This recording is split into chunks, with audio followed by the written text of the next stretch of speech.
and good evening wherever you are in the world, and welcome back to Champions Esports Series for Season 2.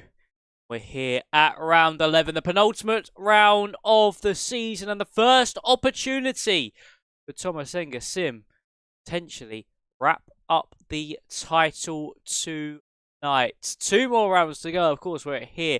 Brazil, the Circuit de Jose Carlos Pache, and then of course next week we make a trip over to the Middle East for the finale at Saudi Arabia. But can Tomas Enge win it this evening? Can they pull off an absolutely dominant end to this season? They've not dropped the championship lead in the past few races. Of course, that gap has fluctuated between them and Shizou. At the moment, it is still quite low.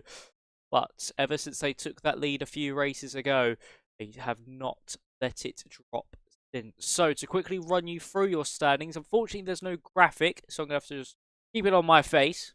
Lovely face that you desperately love to see.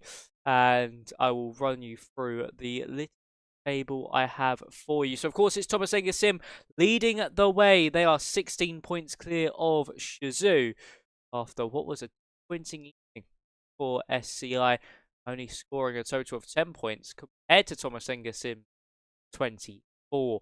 Then, of course, it is Ventauri Esports. They can still potentially keep their title hopes alive with a good result. They are 59 points back from leaders Tomas Enge and 43 points back from Shizou.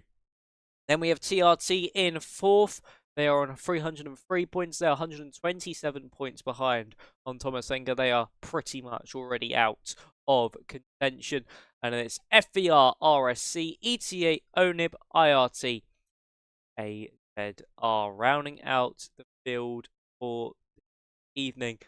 And it is quite exciting evening ahead. Of course, as I mentioned, we are here at Brazil. We are at Interlagos, a circuit that can always deliver. Hopefully, these drivers will be able to do just that. They'll be able to pull off amazing overtakes around the circuit. But of course, for Tomas Enge, they have one thing in mind, and that is to pick up the title here this evening, if at their first possible opportunity. But on that note, ladies and gentlemen, the drivers are just heading out track side now. Qualifying is getting underway here. Of course, if you're new here, it's 18 minutes of qualifying, followed by a 50% race. So let's now quickly head track side. Drivers all flurry out of the pit lane. As you can see, only 18. There will be 18 drivers, I think, tonight. Sardine just a little bit delayed after some technical issues, but he will have to serve a quali ban. We have already started the session. So, who's going to be the first driver around on the circuit? It looks like it is going to be his RSC teammate of Enzo Sabaton, who has had some good races so far this season. Just not had some good luck at times either, but Sabaton certainly someone to look out for this evening as an outside threat. Of course, RSC not in that title picture, so they potentially could go for glory and spoil Tomas Enge and potentially even Shizou's party in this one. So making our way into turn 1, it's down to 3rd gear, slowly pick that power back up, then over the right hand curb, turn 2, and then hold that inside line through turn 3 to slingshot yourself down Loreto Oposta and into the Sino de Largo. You'll be braking around about 100 meters down to 4th gear, 17-0 in that first sector. Bring the car back out wide, then flat out through 5, and then up into the double apex right-hander of turn 6 and 7. And then it's hard on the brakes into 8. Not really a point, a braking point there. It's all based off instinct. You went a little bit wide and a little bit sketchy out of 8 through Pittorino or the turn 9. And then into 10, the Pico to Paco. And it's now going to be all the way down the hill into Yensao. Middle sector split 50.8 as he exits through turn 12, the final proper corner on the circuit. And it's hold the wheel slightly left as the straight curves round 13, 14 and 15. DRS open for Enzo Sabaton. The benchmark time for this session here from the V-Carb is a 1 minute 6.6. That's a very strong lap to get us underway as Ryan Beccard comes to the line and he displaces that instantly into the 1 minute 6.5s. Pascal Gill with a 7.1, Isaac Lee with a 6.7 in that third place spot. We also have Odin, he's starting that one of the Tomas Enge sim boys. That is going to be of Giovanni Kennett. Now making his way to the line. Here goes second fastest. Here comes Lucas, and he displaces his teammate here at FER. Of course, these two, earlier on in this season, Lucas and Ryan Beccard, were racing for RSC. They've now jumped ship. They've gone over to FER, and now they're leading 1-2. So that is beautiful for FER, of course. They picked up a win in Hungary with Tamas Kokeni. He's home raced. Kokeni won for FER. And that certainly did go down a treat for them after the disaster of Mexico City. They're able to make amends. This late surge in the season potentially put TRT under some pressure, who are currently on laps themselves. Ventauri only 12th fastest, must have made a mistake somewhere on that 7.5. And then we have Andrea, who goes up into 9th fastest on a 6.7. Plenty of drivers in the 0.7s. Both the Shazoo cars separated by 1,000th of a second. Then you have Simon Engel for Ventauri. Then you've got Andrea and Marcel Pabst in those 6.7s. Pabst, of course, for ETA, doing quite well so far. And then you've got Odin, Johan Wigley, and Pascal Gill, Florian Van Selter, sorting out the drivers for who has done their laps. Victor Vidler went up to third place, actually on a 6.609, still just under a tenth shy of the two FVR drivers. FVR certainly have a strong stranglehold on the top spots for now, but we do see two drivers that haven't come out in this session so far, Finn Hertz and Scott Holmes. It'll be interesting to see what these drivers do.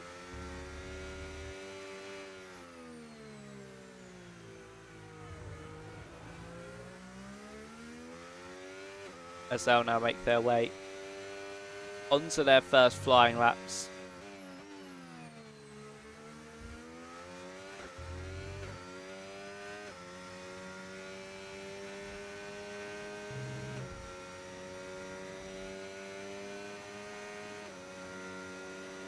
So here comes Scott Holmes taking a wide line through the left-hander. It's late on the brakes into turn 1. Of course, seems to be very nice so far. I say that is a little moment on the exit of turn 2. DRS now open. That is one of the Red Bulls coming out to Ryan Beccard, just keeping out the way quite nicely from pit lane exit. 17-0 from Scott Holmes. This is what we saw, of course, Enzo Sabaton do in the first sector. And now heading up into turns 6 and 7 down to 6th gear. Roll the car through the corner late on the brakes. Hit that inside apex. A little bit wide. You want to take a bit more curb than that. And then hug that inside through Pinorino and up into the Pico Tapazzo. Braking just as the curb starts. Slowly bring the car through. Easy to drop the rear on exits. You see a big slide for the Aston Martin man as he now heads down the hill into Yin South. 50.9 in that middle sector. This is tracking around about a 6.6, I think, at the moment. As he heads up the hill, we use all the battery he can, use the DRS as well to boot. And up to the line comes Scott Holmes. As you see, the drivers keep a tight line to minimise their distance. It's only 11th fastest for Scott Holmes. Not the greatest of starts for him in what could be Tomas Enge Sim's crowning race. And he's currently lying 11th fastest. But with everybody else now out on the circuit to run their own laps and to do a bit more time on the road, we could see him drop down to the lower midfield as that's Finn Hertz up into 6th place. That's 7 cars now in the 0.7s here this evening. Oh so close around this circuit. And for Drastic Blaze, he's pushing on the lap. He's actually just started. We'll go on board with Ryan Beccard. He's up by half a tenth in that first sector. This will be enough to beat his teammates for now. So out of Pinorino and into the Pico Tapazzo You see aggressively flicks that wheel to get the car rotated into the corner. That's a Mercedes, keep it out of the way ever so nicely. And in the middle sector split, he's nearly up by a tenth and a half. We could potentially see Bakar break into the 1 minute 6.3s, or even if he finds some time on the inside, into the 0.2. So it'll be DRS Open. He'll hug that inside line. Here we are then for Ryan Bakar. Up the line he goes. It's a 1 minute 6.4. Lost time in that final sector, but still very respectable indeed as he takes that provisional pole away from his teammate Lucas, who's down in that middle sector. And DRS now open, and actually not going to be able to find an improvement. Comes into pit lane as Victor Vidler has also invalidated. Isaac Fleet was able to improve on his lap. He's now up into 5th place. Enzo Sabaton is pushing on. He's up by nearly a tenth of a second in the first sector. Middle sector.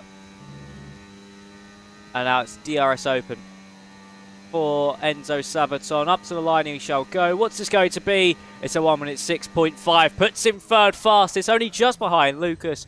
Well, after all those laps, as that's Giovanni Kennett. No, that's Simon Enge going up into 7th fastest. Sorry. Even though after all those second runs, it is still at the moment an FVR 1-2. We still have to wait for Andrea to come round on his lap.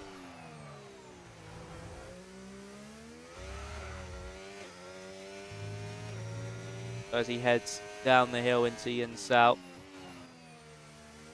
Big slide. He's up by 2 tenths of a second, though. This could certainly put himself in contention for a front row start here. If not, potentially rival Bakar if he gets a good Yen Sao. So here comes Andrea. What's this going to be for Manzua as he heads to the line? It's 4th fastest. A tenth and a half found. And he just slots in behind Enzo Sabaton. So for TRT, nice stuff there from Andrea. Quintino now starting a lap time himself. His Van Seltzer actually pushing on. No, he's actually just finished a lap. He's gone into 7th fastest on a 6.6. So we'll go back on board with Gabriel Quintino for Shizou, of course, are trying to keep their title hopes alive. Currently, though, with an 8th and 11th place, that will not be good enough. But Tomas and Sim have only a 6th and a 3rd team, so they somewhat negate each other with the positions on the circuit, with VNT, of course, Ventauri, with a 5th and 9th. They're in the best positions so far this evening. And now as we head through the middle sector with Gabriel Quintino, late on the brakes, into turn 10, Rick the throttle back up as easy as you like, and over that middle sector split now for Quintino. He's up by nearly a tenth and a half. This could potentially see himself into the 0.5s and up into that 5th place spot, potentially more on the cards if he got a nice exit of the Yin South. DRS now open for Gabriel Quintino. What's it going to be for the Alpine? And it's good enough for 3rd fastest. He was able to jump both Andrea and Enzo Sabaton. And Gabriel Quintino up into 3rd, but it's still an FVR 1-2. And Lucas, he's now pushing on himself as he makes his way through the middle sector.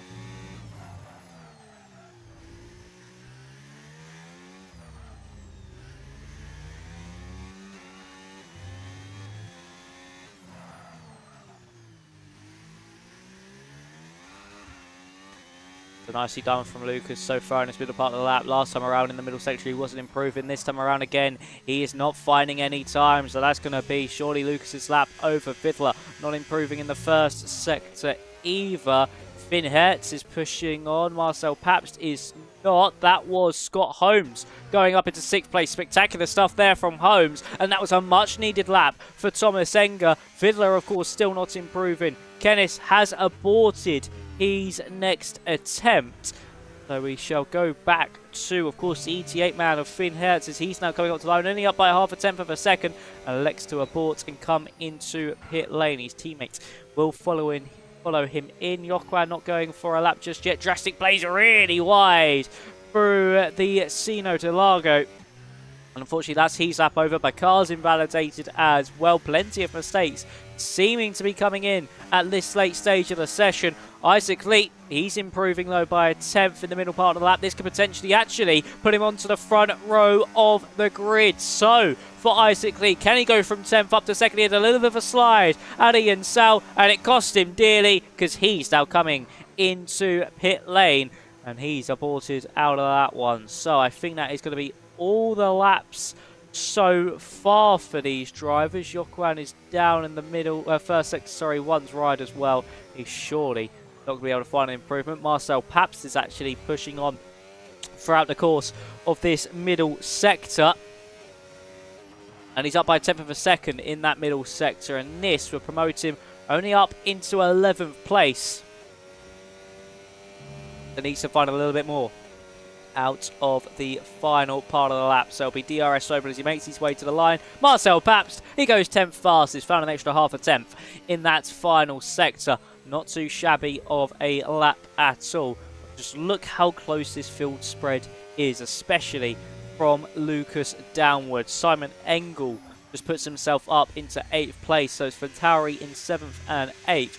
But as we quickly look at that gap to leader all the way down to Finn Hertz, it's 0.2 of a second. Kennis actually puts himself back up into 6th, so that demotes both of the Ventauri boys down even further. Shazoo have a lot of pressure on their shoulders now for Isaac Leet to be able to set a respectable and competitive lap time. Florian Van Selter is up by a 10th of a second as Ryan Bakar goes even quicker. He's now into the 0.3. Spectacular stuff from Bakar as Van Selter pulls into pit lane. And we might have just seen the pole provisional man that was on provisional pole throw down the gauntlet, say, can you jump this high to everybody else? Because, oh boy, I could potentially go even faster. And for Ryan Bakar, he might have just put one hand on pole position and given it a proper stranglehold before we start these final runs of the session. And that is certainly a lap to be proud of. It will need an absolute lap of the gods to be able to defeat that. But of course, we do have some very talented drivers within this field, so do not rule them out of the equation. But that is going to be an extreme challenge to beat. And at the moment, it's still that FVR 1-2. As we wait for Kennis, Bakar and Hertz to all come back into pit lane. Actually, no, I think Hertz is starting a lap. Yes, he is. So he's gone out of sync with everybody else and he's down in the first sector. Surely we'll just want to abort this and then go again. He invalidates the lap. Does elect to abort the run. Eventually build himself up for another roll of the dice as everybody else starts to come out onto their outlaps now, including the man in 7th place at the moment, Scott Holmes. And for Tomas Enge Sim, they're currently in a 6-7 situation. And they're actually only separated by 1,000th of a second. We saw Shazoo earlier on separated by 1,000th of a second. Tomas Enge Sim have decided to copy. Here for Scott Holmes, this will be his final attempt. He has given him enough time for where if he does invalidate in the early parts of the lap or make a big mistake, he can abort and go again. But of course, he'll love to get it done on the first attempt and first attempt only. So for Scott Holmes in that first sector, he's up by 400ths of a second, through that first part of the lap. Apparently a purple first sector. At the moment, this would put him into that 4th place spot for now. So as he then slams onto the brakes into 8, that's a much better turn 8 this time around from the Aston Martin driver. Holds it nicely through Pinarino and up into the Pico to Pato. It's that apex as well, as beautifully as he can. Runs the car out wide, no rear slide this time around. Isaac Lee picks up a 5th-place grid penalty for illegal blocking, but will have, of course, a lobby restart anyway, so that will be removed. He's up by 67,000ths of a second is Scott Holmes. It won't be enough to snatch pole away from Bakar, but can he at least break onto the front row of the grid for now? Holmes to the line, what's it going to be? It's second fastest.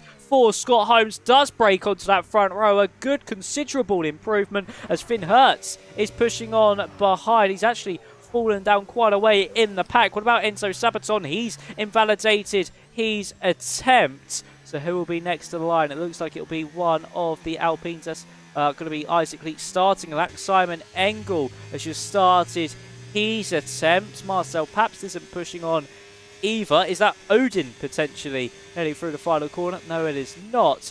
So we are just waiting for some of these drivers to get round on their laps. Quintino's aborted as well. And we are just waiting to see who can push on. Kenneth is just about to start his. Andrea is on a lap time, but he's down by nearly 2/10 of a second. What about his teammate? Florian van Selter. Don't see how much he's up by in the middle part of the lap, but could get a nice jump up through the field if he's able to maybe recreate what he did on that previous tour before he aborted and came into pit lane. Across the line he goes quickest of all! A spectacular lap time from Florian van Selter. He aborted that last attempt, thinking he can go quicker, and he goes to the very top of the pile. TRT with a potential barnstormer of a lap, but Ryan Bakar is improving on his attempt. We'll go on board with, of course, Victor Vidler. Engel not able to find any lap time on that one. Elites will be improving as well. We'll be seeing where the Alpine man does go for Shizou. Of course, we'll need to rival the front row. Only 7th fastest for him. What about Victor Vidler? He comes across the line. He goes 6th fastest. Instantly displaces Isaac Leet. What about Lucas? He's up by 3 thousandths in the middle sector. That will not be enough, but has he found time in the final parts of the lap? Here comes Lucas. Nothing found there. And Picard's up by 15 thousandths of a second. And we know he had a little bit of a slide out of Yunsao. Can he snatch it away? He's dominated this session so far. He's had a little weave, and no! He's backed out of it. And Florian van Selter in the dying embers of qualifying after it being so heavily dominated as Kenneth went up to 3rd. So heavily dominated by FVR. They start 2nd and 6th. And for Florian van Selter, he brutally snatches away pole position from Ryan Bakar with a monstrous lap. When the pressure was on him the most, when it was that final run, there were no more opportunities. Van Selter, he trusted his abilities, and oh boy, did that pay off in his favour.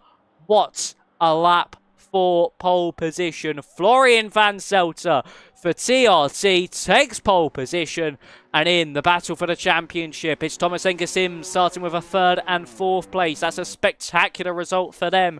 And then for Shizou, they've got a 5th and 9th. Leet with a lot of work to do as he wants to make his way back up through the field. And then for Ventauri, only a 7th and 11th. That's going to be really disappointing for them, and they might see their championship hopes diminished by the time we finish this race.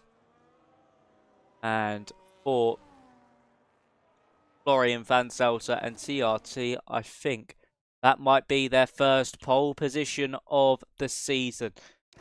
So the grid is as follows. It's Van Selter from Bakar, Kenneth and Holmes, Quintino, Lucas, Vidler, Sabaton, Leet, Andrea, Simon Engel, Paps, Finhertz, Odin, Pascal Hill, Johan Wigley, Drastic Braze, and of course with a qualifying ban after a late join to the session, Zadine Haddad, unfortunately for him. And it's going to be an interesting race ahead, but for FVR, they will certainly feel hard done by after dominating that qualifying session all the way till the very end. But we're going to quickly head to an intermission while these drivers get the lobby restart well underway. So make sure you stick around to find out what happens. Can Van Selter convert from pole? Will Tomas Enge clinch that title tonight? All will be answered over the course of the next 36 laps. Stick around and stay tuned.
Welcome back, ladies and gentlemen, to Sao Paulo, Brazil, where we're here at Interlagos.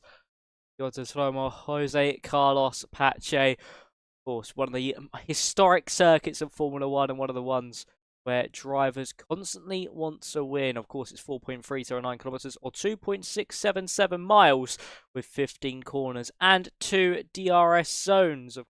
Section zone down the main straight is just after Yensao, and then of course also the one for the main straight is in the middle of the S section. It should be an interesting race this evening. Of course, plenty to play for these drivers as well. We have Ventauri and Ventauri on the front row of the grid. Two teams not in championship contention.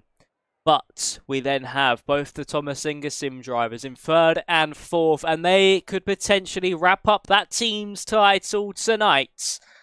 And it means all gloves will be off heading into Saudi Arabia. But we still have 36 laps ahead of us this evening, and all Shizu have to do, theoretically, is keep within touching distance.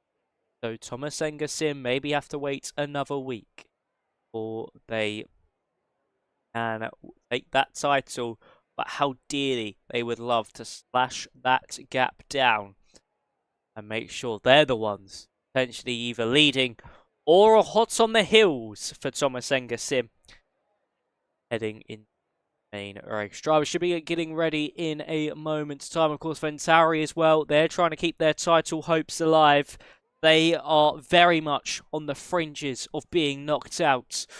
Will they dig deep? Will they be able to find something in this race that just is able to put them in play? It's going to be very interesting to see. I'm expecting it to be a two-stop race, I think. No, one-stop potentially with a hard-medium strategy. It will be a one-stop, sorry, on that hard-medium. It'll be interesting to see how this now all plays out. A little bit overcast here as well in Sao Paulo, so potentially some rain on the horizons in this race. But we're going to get underway. It's Ventauri and Ventauri on the front row of the grid. 5 red lights are on here in Sao Paulo. And we're on the way for the Brazilian Grand Prix. And it's a brilliant start for Ryan Ventauri. Instantly goes aggressive against Florian Ventauri, who tried to defend that inside line. Wasn't able to do so, but he's back on the inside through turn 2. That's someone spinning in the background. That's Lucas for FVR. A disaster for the man who started 6th in this Grand Prix. And there's a big gap between the top 4 and behind. Isaac Lee is up into 5th place. Gabriel Quintino and Victor Vidler have also been involved. There is now a virtual safety car. Bekar's been able to jump Florian Ventauri, and for Victor Vidler and Ventauri, he's been involved in the incident, and as well for Gabriel Quintino, he has dropped down to 17th place. So Tomas Enge sim will be licking their lips at this opportunity potentially in front of them. At the start of this first lap, we saw Lucas spinning around, and it must have been contact between Quintino and potentially Vidler as well, causing that drama through turn 3. We were focused on that battle for the race leaders. Ventauri and Ventauri rocketed down into the Sino de Largo. But when do we get back to green flag running? And we get back to green flag running now. We go racing once again here in Brazil. Only have had a brilliant race start. Same with Hadash as well. He's up to 9th place. Spectacular stuff from him. Andrea has dropped down to 11th place. He's just passed Simon Engel though for that position, and Florian Ventauri has got back by on Ryan Ventauri, so he will lead the end of the opening lap. Giovanni Kennis and Scott Holmes following in, so Quintino and Lucas into pit lane, potentially for some front wing repairs.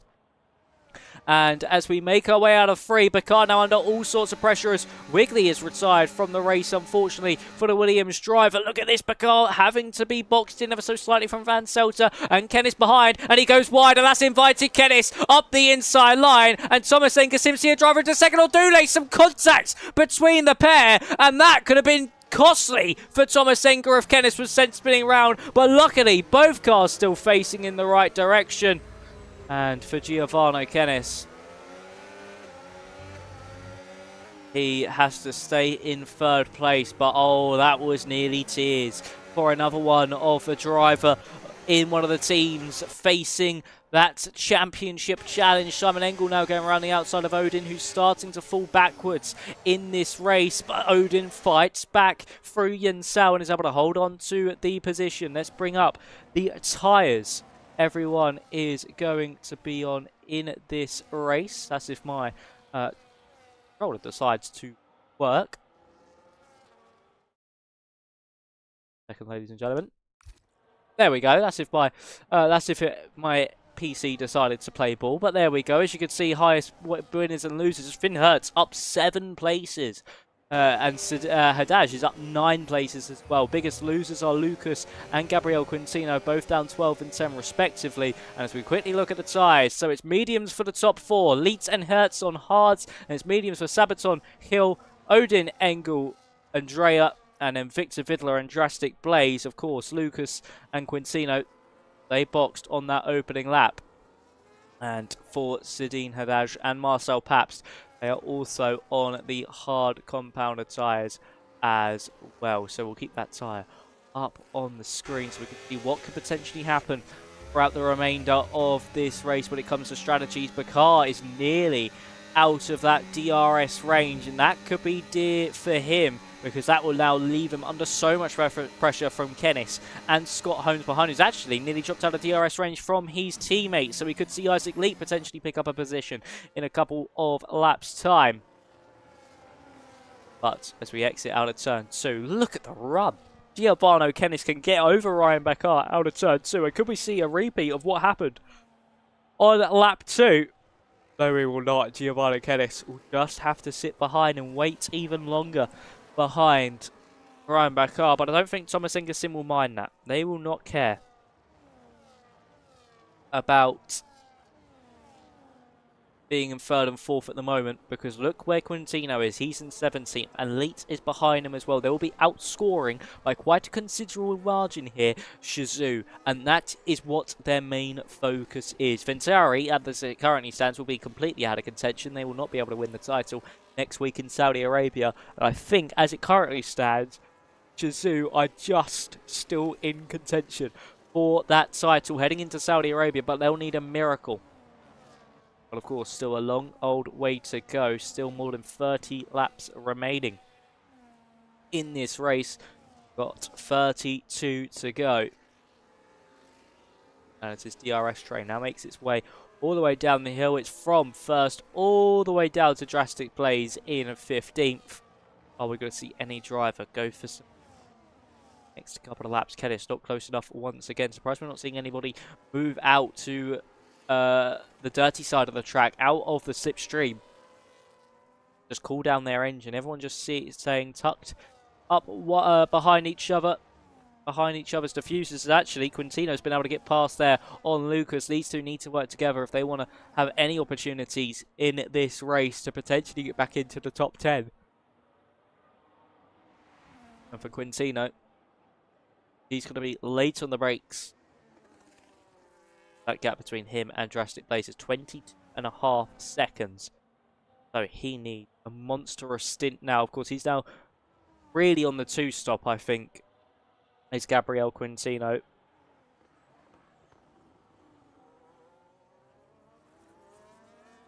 That could potentially cost him dearly by the time we get to the end of this race.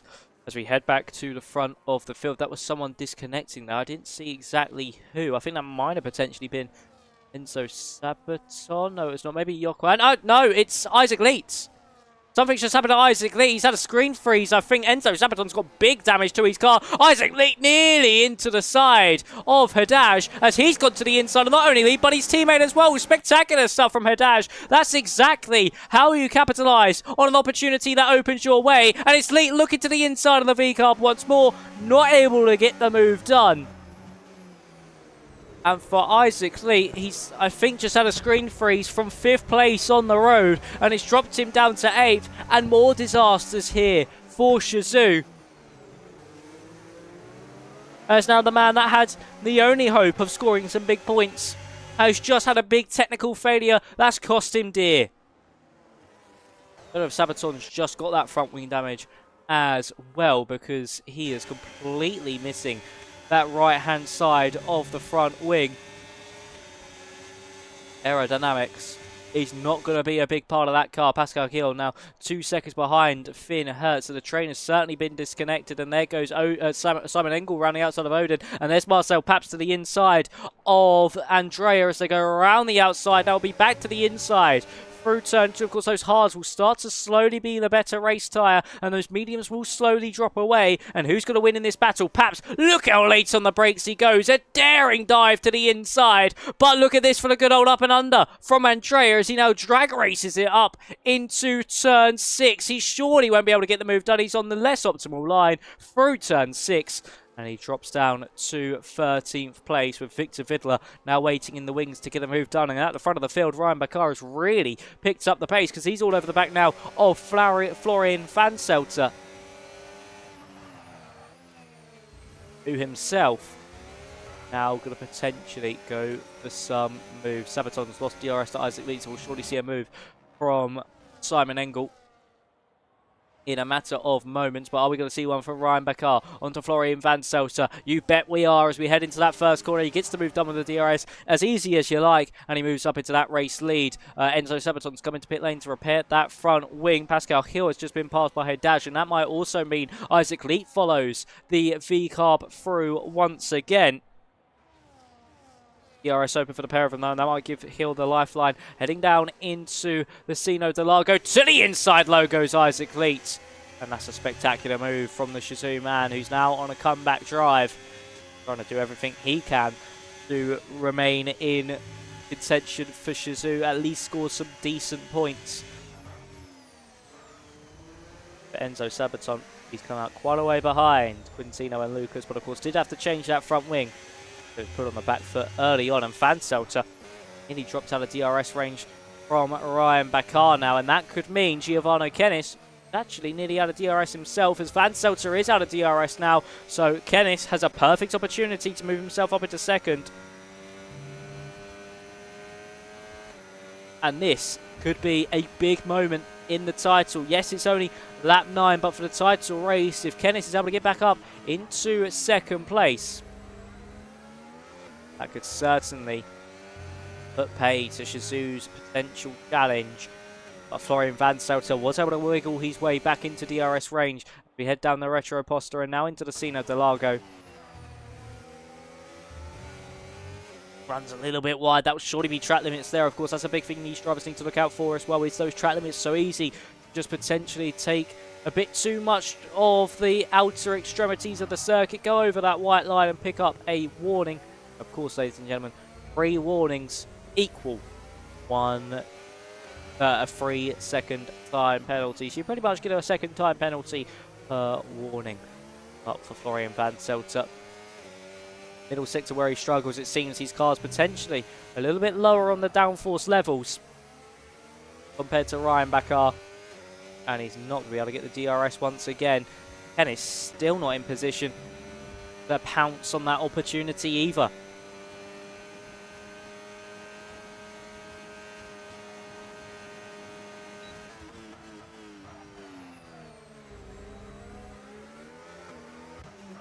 Isaac Leet now gets past Haddad. Of course, Haddad did not have any DRS assistance at all. And Leet was able to capitalise on that.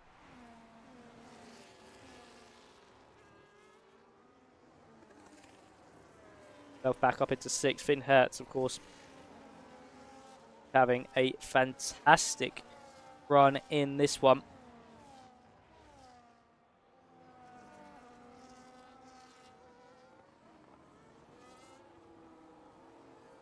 After starting all the way down, did Finn in, if we check, he started all the way down in 13th place.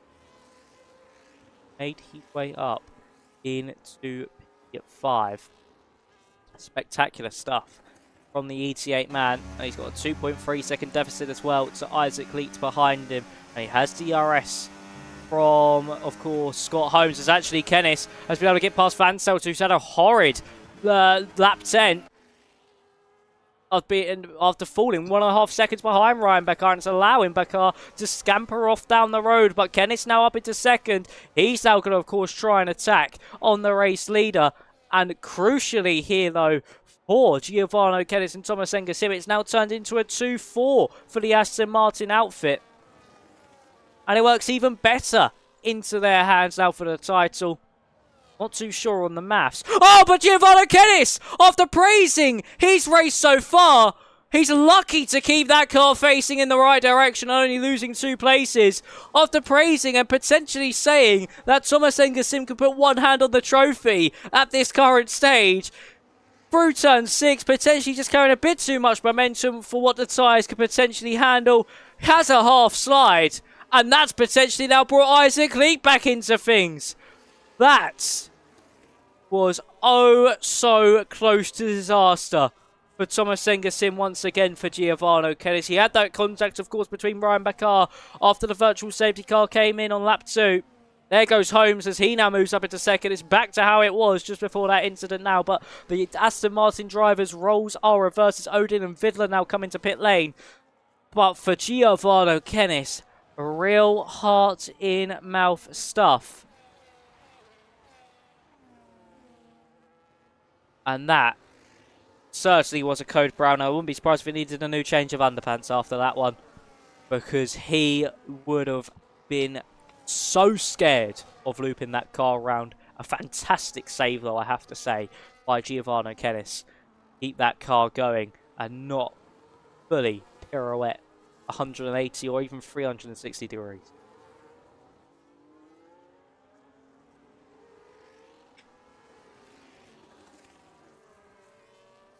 But that has also allowed Ryan Bakar to really scamper off down the road. There's a yellow flag in the middle sector. I think that's for Enzo Sabaton.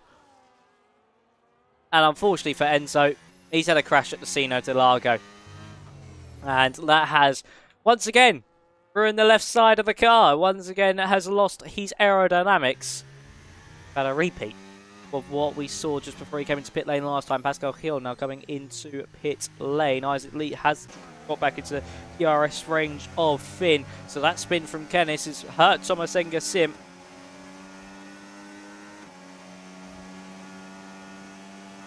Because it's allowed Shazoo get one of their drivers back into the fight. I say that. Finn is now dropping out of DRS range from Kenneth. But at the moment, Hertz did have that DRS range for the Retro Poster into the Sino de Largo. Pascal Gil, where does he come out in relation to the cars around him? He comes out in 11th, so he was able to stay in front of the likes of Odin, Vidler and Quintino. He's done 11 laps, of course, on those mediums. Only a few drivers still on the road who started on the medium compounded tyres. Look at Bakar's tyres, Fruy and Sao. They are absolutely totaled. Just look at the marbles and all the debris and decay they've got on the carcass. As Fanselter once again dropped out of 1 second. He's really struggling through that end part of the lap. And both him and Kenneth come into pit lane. They pull the trigger. And this is a big moment in the race. Of course, they'll surely jump Scott Holmes here. But for Kenneth, needs a quick stop. Will he get back out in front of Fanselter? No, he will not. Of course, these drivers have to time. They come into pit lane, and every little tenth of a second is valuable.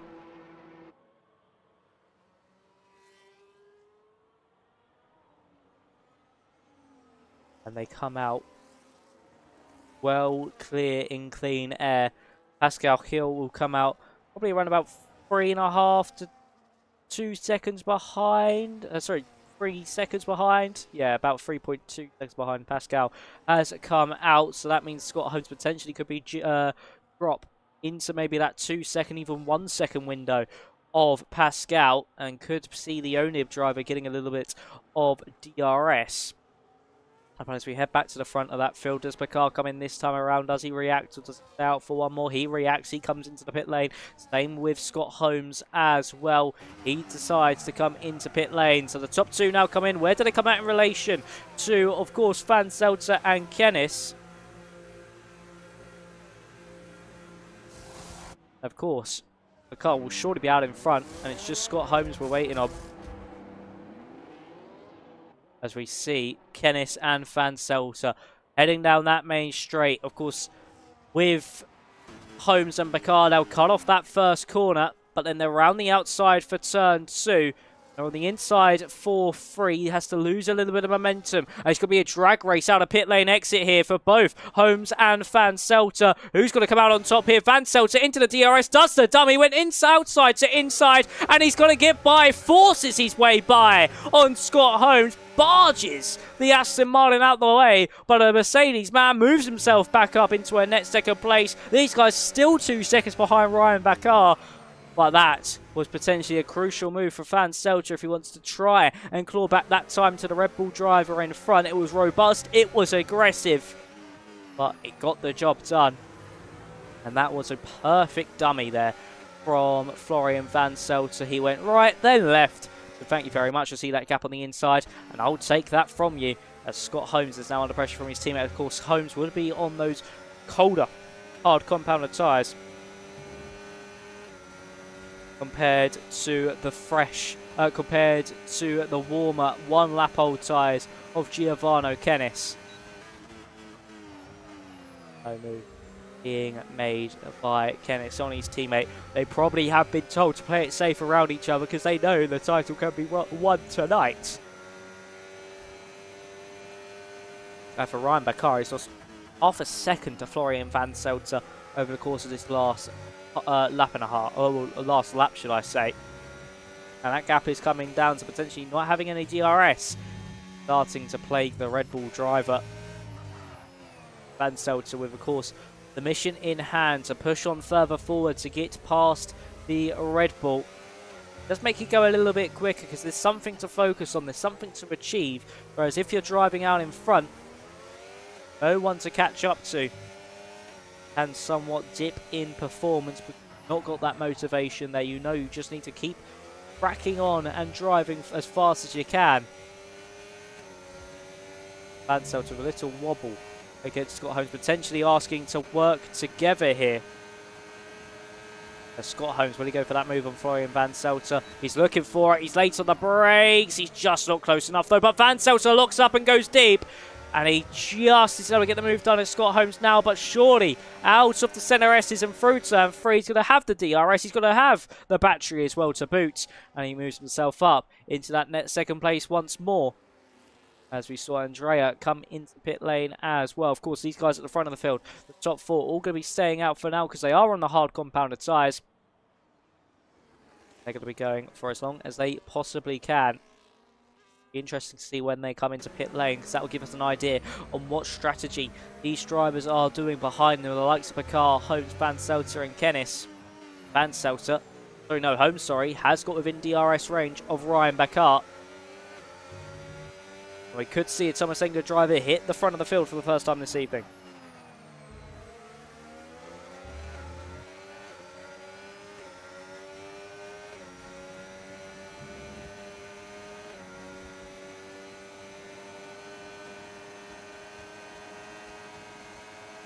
So making our way up into that first corner. Van Selter not close enough for a move.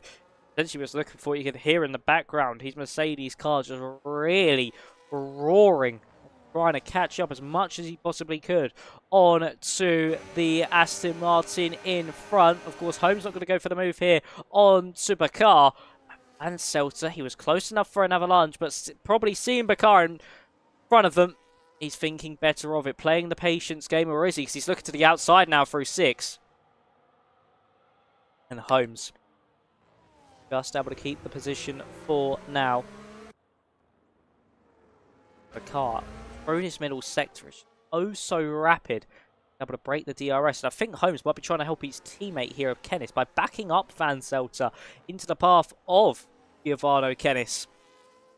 And wanting to stay within DRS range as well of Ryan Bakar to make sure Kennis can now get a slingshot run out of Yen Sao. Right, get a move done, but we know Van Selter, extremely slippery car in a straight line. He has been today. Maybe running less downforce than the others. And it's not close enough for the move. Neither is Van Selter onto Holmes. Kennis can get a good run like we saw him do on the likes of Bakar. Out of 3, he might be able to get a move done, but no, not close enough. Not going to have the slingshot run we have seen so much today. But Ventauri is D-rating will defend the inside line. And Giovanni Kennis not get the move done, but he's potentially going to look for it up into turn 6, using that battery where others aren't. Again, just not close enough. Of course, Kennis dropped behind Ventauri due to his own mistake. That spin he had on lap 8.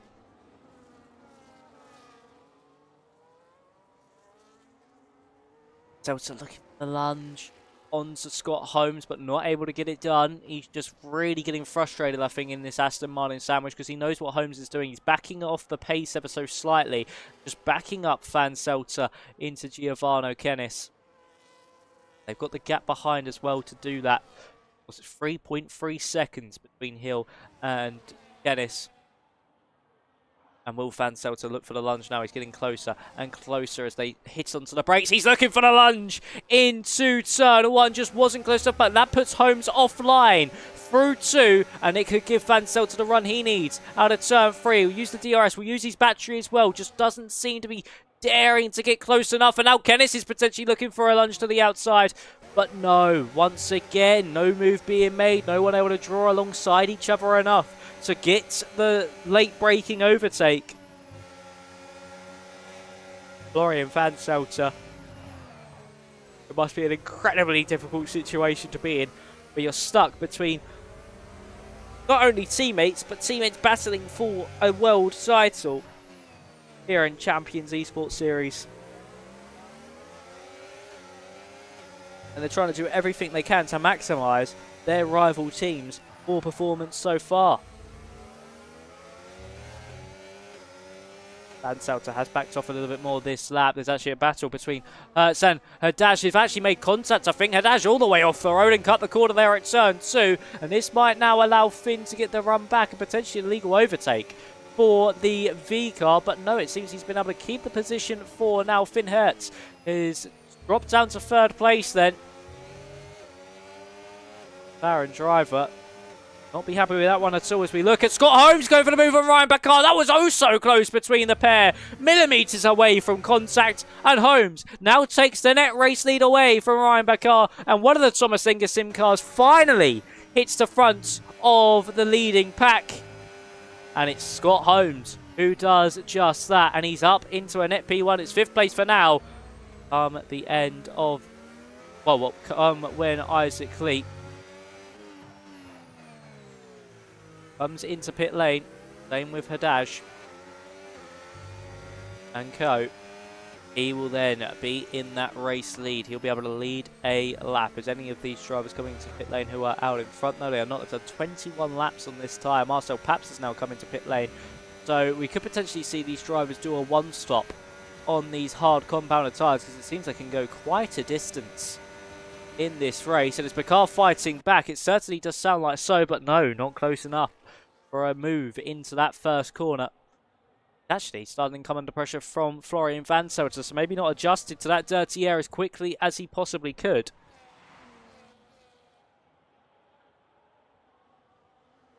Ventauri trying to apply some pressure now onto Bakar, who's led a majority of this race.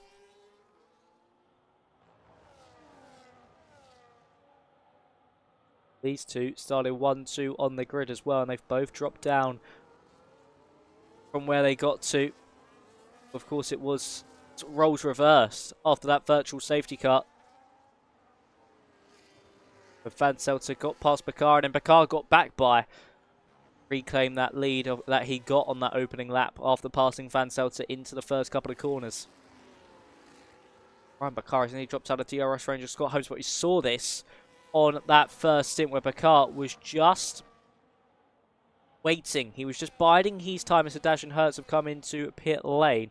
We're able to do at least 23 laps in this tyre as Leeds got out for one more.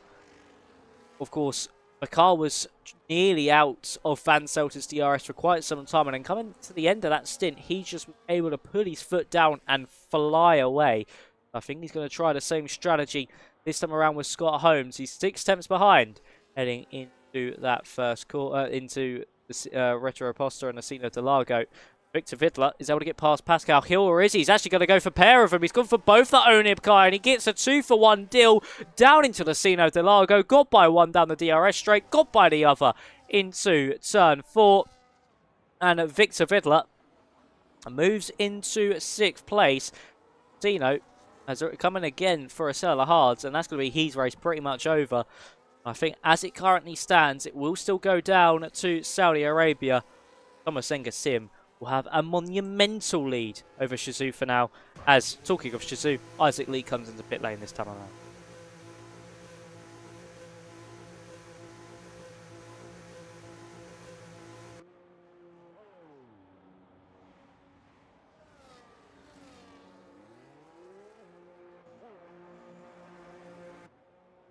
As Bakar, Holmes, Van Selter and Kennis all file through. Where does Lee come out in relation to the likes of Paps, Hadaj and Hertz? He actually is going to come out behind Marcel Paps. He's found about 4 seconds in the span of these last 2 laps. And look at the train that's building behind Victor Vidler. All the way down to Isaac Lee now, potentially could involve Hertz and Hadaj as well. So could run all the way down to the wire as these guys try to make their way back up through the field. Engel laid on the brakes against Pascal Hill. That might invite Marcel Paps to swoop around the outside of the pair of them. Just won't have enough room on corner exit to do so, but looks for the lunge on Pascal Hill and looks for it as well on Simon Engel. It's robust. It is certainly aggressive, but he needs to get these moves done. He needs to maximize these medium compounded tires as we head into Yen Sao. Isaac Lee able to get past Pascal Hill as well just before we hit the braking zone. And now as we exit out of turn 12 and heading up through 14 and then to 15. It's Paps, Leet and Engel all squabbling over the same piece of road. Here comes Leet, potentially looking for a lunge on the pair of them. Is he going to look to the inside? No, he's not. He's just going to let Paps steamroll around the outside, but he goes a little bit too deep, and that's going to compromise his run through turn 2 and might now give Isaac Leet the opportunity to get by the McLaren. Look at the run. He has got DRS open down the Retro Aposta and into the Asino de Largo. Around the outside he goes, and the Alpine just not able to get the move done as they still rage on up into turn 6. Will Leet be able to get the move done now? No, Paps looking to the inside of Engel, and he is just not drawing a nose alongside. He's going to look to the outside. It will then be the inside for turn 8 and 9. Marcel Paps fights his way through an Engel. A little bit of contact made, and now Leet's trying to go around the outside as well into the Pico de Pato. It'll be the inside for turn 11. And of course, Yun Sao as well, and he gets by nice and easily. Not as much of a fight Simon Engel could have put up there, just like he did with Marcel Paps. And now Marcel Paps is under all sorts of pressure from Isaac Leet as well. So the McLaren driver might have just made up that position to lose it somewhat instantly, as Hadaj potentially could be going for a move on Hill, as Leet is not going to be able to get that move done. But Pascal's under pressure here from Hadaj, and he has got by, has the V-car, but gets the kick Sauber, and Finn Hertz is going to be trying to follow him through as well. Down at the front of the field, Bakar around about 2 tenths behind Scott Holmes. Are we going to see a move there from Finn Hertz? Yes, we are, to the inside line, and as easy as you like, gets past the McLaren driver. Gets past the kick Sauber. Hill down into 12th place. Leet still harassing Marcel Paps, who's now gone to the inside of Odin. We'll watch this from Isaac Leet's perspective. As you see, round the outside goes Marcel Paps. Of course, Leet will want to try and follow him through on the kick Sauber and lose as little time as possible, and that's what he's looking to do. Just not able to get the run compared to Odin down into the Pico de Pato, but into the Sao. He's able to get that move done nicely, or has he a little bit of contact between the pair on the exit of the corner, but Lee gets by. Will have the DRS as well, as Bakar now gets past Scott Holmes, and he retakes the race lead.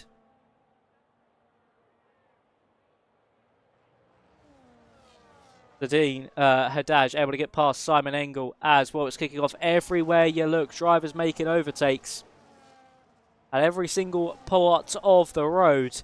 But are we going to see Leet finally be able to get past Marcel Paps? He's getting closer and closer. He looks to the inside line. He's going to try throw a nose to the inside. Slight contact made but Paps still able to live another day in the leader of this medium train and in 6th place currently, and is looking to try and get past Victor Vidler for that P5.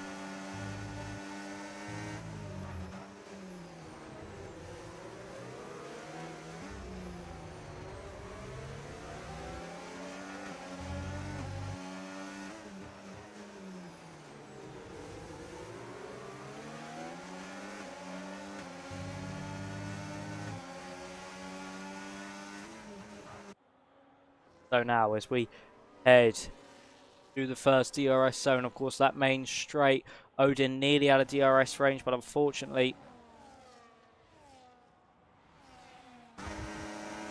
can't get by, surely will Zidane, and there goes Victor Vidler and Marcel Paps and Isaac Lee on Victor Vidler, and actually Haddad is able to get past on Odin as well, even though Odin had DRS. That superior grip from those mediums sees him straight through. So now for Paps and Lee, they've been unleashed to try and close down the top 4, and here comes Simon Engel as well onto Odin, and he's able to make his way through into 9th place, but not without a little bit of contact and forcing Odin off the road.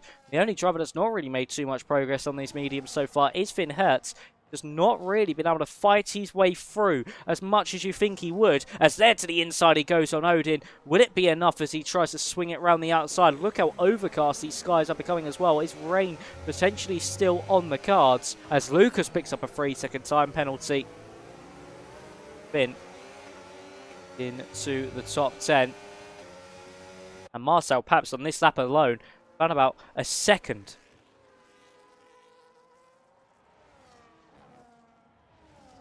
On to the cars in front, and Leap will go by. These two will surely work together to start swapping places as Sedin has been able to move up into 7th place. The Haddad up into 7th, and he will also try now help Paps and Lee. As actually Paps, I think, made a mistake, and that's allowed Lee to scamper off into breaking the DRS, and that could be crucial as well for these drivers because they will no longer be able to swap. They won't be able to swap their places, and for Lee, he's now going to have to hustle by himself, catch up to the top 4 in front of him. Let's see how much faster he is on this lap compared to Giovanni Kennis. So we'll bring up that lap data to tell us what lap Kennis will be setting on this one, what Isaac Lee will be setting on this tour of the circuit. It's already down to 5.5 seconds as we head through this middle sector and closing further and further down. So for Giovanni Kennis, he now heads up the hill. Bakan still leading this race. It's still a 2-4 for Tomas Enge. They won't win the title tonight, but they can certainly put one hand on the trophy. It's 11-0 from Giovanni Kennis. And for Isaac Lee, as he now makes his way to the line, it's a 9-7. So he's about 1.3 seconds faster at the moment. Is Isaac Lee over Giovanni Kennis. Give that about 5 laps and he should be within DRS range, and that would be on lap 34 of 36. Still have 2 laps to try break his way, make his way through that top 4, but those tyres will be screaming in agony by that point. Marcel Paps has really dropped off the pace. Now 2.1 seconds behind Isaac Lee, with Haddad all over the back of him. He's had a really good drive as the V-Carb from last on the grid. Potentially get a top 6 finish. That is spectacular from the RSC man.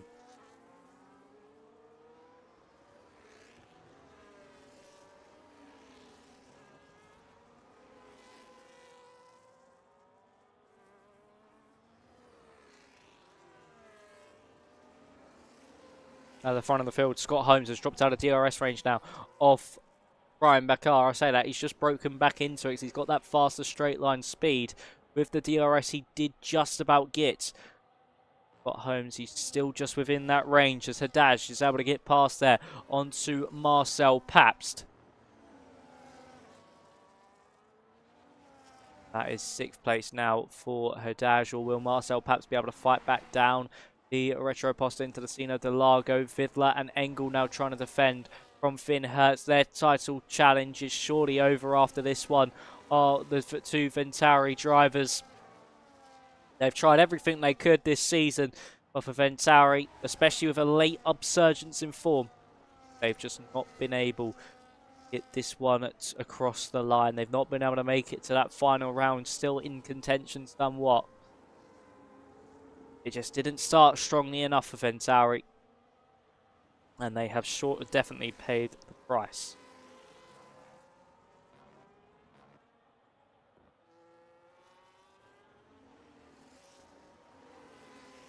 Again, Scott Holmes still battling to keep within DRS range of Ryan Bakar. Could be with Bakar going all the way to win this one with ease over the course of the next 5 laps. Leak's pace has dropped off slightly. He's now only gained about a second over the course of the previous 2 calls. So we could potentially rule him out of any opportunity to fight his way through the order.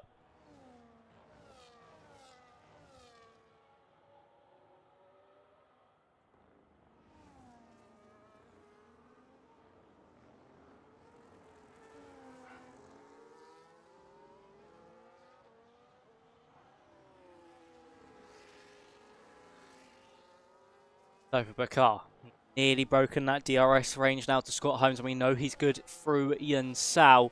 Holmes trying everything he can to stay within touching distance, but no, does lose that DRS, as that's actually, I think, Enzo Sabaton getting out the way. He's just been lapped by these drivers. Through he goes. I say Leak's pace has dropped. He's now found a second on that previous tour. On lap 33, Sabaton's retired from the session in the pit lane. Unfortunately, to see that's our second retirement of the race. Of course, Yokwan retired on that opening lap after potentially picking up some damage. Not the way it would have wanted it to go for IRT.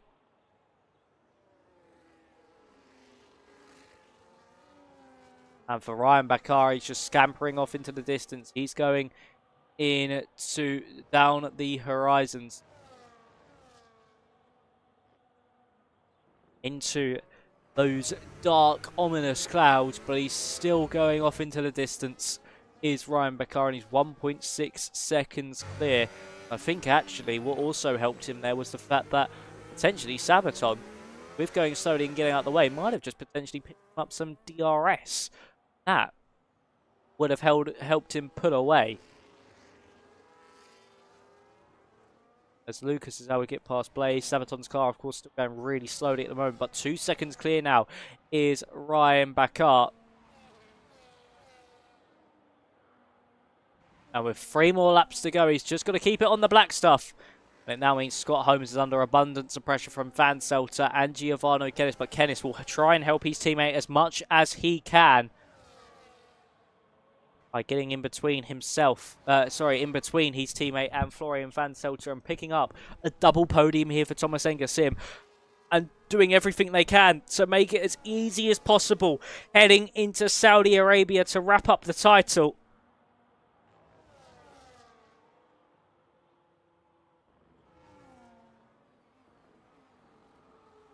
As for Kennis, he needs to get this move done if he wants to get that double podium finish. When we cross the line, there'll be 2 more laps to go. Drastic Blaze has come back into pit lane. He's put on the set of the soft compounded tyres. He's just going to go for fastest lap, a glory run. And to have a little bit of bragging rights, saying, I set the fastest lap in this race. I beat you all when it came to that 1 lap time. Isaac Lee is just going to fall short, I think, of having any opportunity to see himself into this battle for at least 2nd place in this race. It's unfortunate to see. It was a good strategy that he tried to pull off. It's not really worked in his hands. Hadash is surely a contender for driver of the day from 18th to 6th.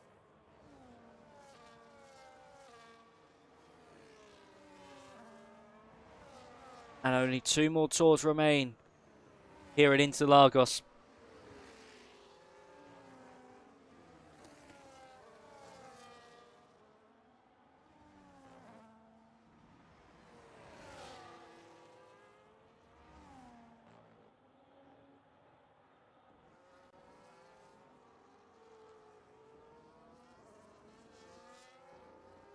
And for Bakar, he has checked out.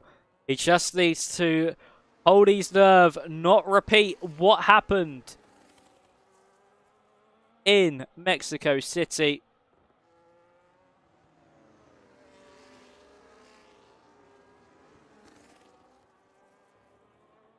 And he needs to get this one to the line.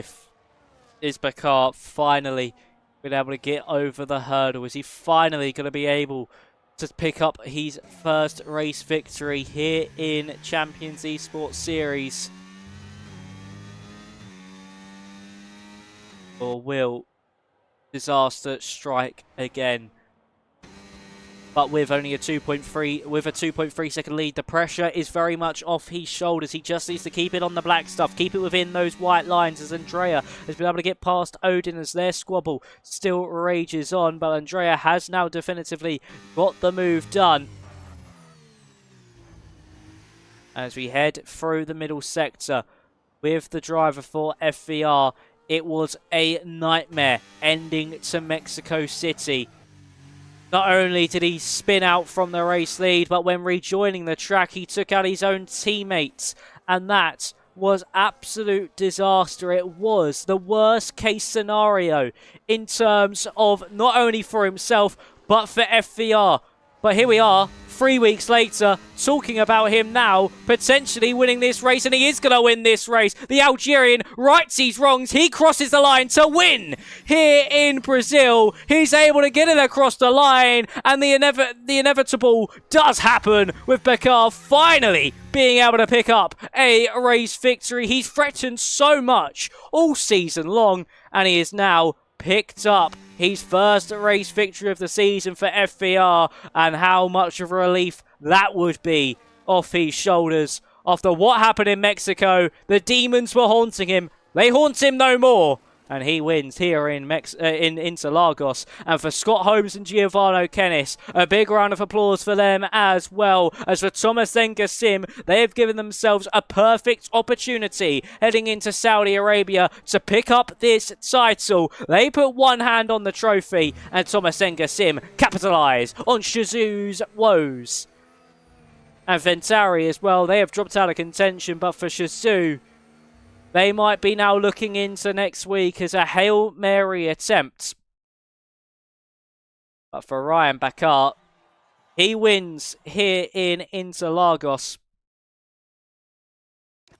And what a performance that was from the Algerian. Was just able to get in front of Scott Holmes and then was able to break away. So it's Bakar who takes the race victory from Holmes, then Fansel to Kennis, Lee, Herdash, Paps, Vidler, Engel, and Hertz, who rounds out the field. Next, Pascal, Gilles, Andrea, Odin, Quintino after that first lap incident, only finishing 14th. Lucas in 15th as well, disaster for him and FVR. And it's Blaze and our two non-finishers, Sabaton and Johan. Fortunate to see those drivers DNFing from this race. But, ladies and gentlemen, Bakar is able to get it over the line. He's finally able to do it. And I think that'll be a big, big relief off his shoulders. And if he had to look back on this season where with one of the only opportunities with FVR, with his team, was to be able to pick up a race victory in Mexico, and it's just gone a missing, and he took out his own teammate in the process, that would have haunted him forever. But he's been able, only a couple weeks later, to right those wrongs and amend from that error and be able to get that over the line. Well done to Ryan Bakar, of course, on that race victory. Of course, for Tomas Enge Sim as well. Congratulations to them on potentially giving themselves the opportunity to go out and grab the title next week in Saudi Arabia. So let's actually quickly look at that calendar. Of course, round 12, 24th of February, with yours truly once again head to the Middle East for Saudi Arabia. That's right, I'll be taking you through the finale day. I'll be taking you through the action of the championship decider between Shizu and Tomas Enge Sim. And oh boy, will it go down to the wire. But Tomas Enge Sim have certainly given themselves a big, big cushion to help with that challenge. But the question is, will they be able to hold on to that position? They'll be able to get it over the line, or will something drastic happen where both cars retire and Shizu somehow are able to break into that top spot. All will be revealed next week. All will be found out next week. And we head to Saudi Arabia. A fight under the lights. A duel in the desert between Shizou and Tomas Enge for the title. But that's going to be it from us here, folks. So make sure you tune in next week at 7 p.m. UK time, 8 p.m. Central European time for the conclusion of the Champions Esports Series Season 2, powered by ABS Esports. Will Tomas Enge Sim be able to capitalise on the opportunity at hand, or will Shizou pull off a miracle and find a way to fight back? Tune in next week to find out. Of course, thank you to everybody, all the teams, all the drivers, all the staff as well at CES, and of course Driveline Media as well, for making this all possible to bring the stream and the action to you guys at home. But I've been Max Ring. Thank you all very much for watching, and I shall see you next week for a duel in the desert. Thank you all very much for watching. Stay safe, stay well, and bye-bye.